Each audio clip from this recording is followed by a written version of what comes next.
Hello, আসসালামু আলাইকুম। আজকে আমার আনন্দের দিন, আমি খুব খুশি আসলে। জীবনে এই প্রথম আসলে ভিডিও করে, আমার ভিডিও দেখে আসলে সে খুব ভালো, মানে খুব মজা পায় মনে হয়। এই কারণে সে দীর্ঘদিন থেকে আমার বলতেছে তোমার একটা গিফট করবো। আমি আবার ভাবছি যে যেহেতু নিজে মন্তনে কইছে, এই কারণে আমি বলছি যে তাহলে তুমি আমার যেহেতু গিফট করবাই, তাহলে একটা হুডি দিও। আমি আসলে তার কাছে হুডি চাইছিলাম না, এই মনে হয় হুডি কিনতে গেছিল, কি হুডি কিনবার গেছিলাম। হুডি কিনবার গেছিল। কিন্তু যায় শাড়ি যখন দিয়ে যে হুডি, মানে ওরই পছন্দ না, আমার আর পছন্দ ও, সেই কারণে সে আসলে আমার জন্য একটা জুতা কিনছে। আসলে জুতা কিনি বল 3 দিন থেকে আমার খুঁজতেছে, আমার ফোনও দিছে। আমি ভাবছি আসলে মিস কথা কইতাছে, মানে আমি ভাবছি আমার সাথে মজা নিতেছে।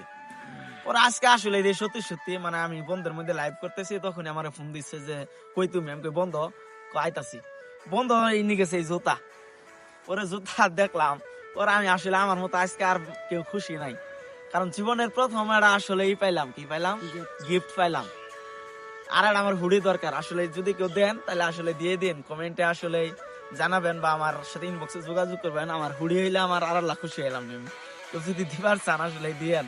কারণ আজকে যেমন আমি খুশি এর জন্য, মুসলিম মুদ্দিন ভাইয়ের জন্য, আর কেউ যদি হুডি দেন তার জন্য আরো বেশি খুশি। মানে দুইটা মিলে আমি মনে হইতেছে যে আমি কি পাইলাম।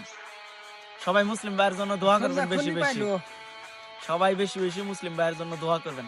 ধন্যবাদ সকলকে। আসসালামু আলাইকুম।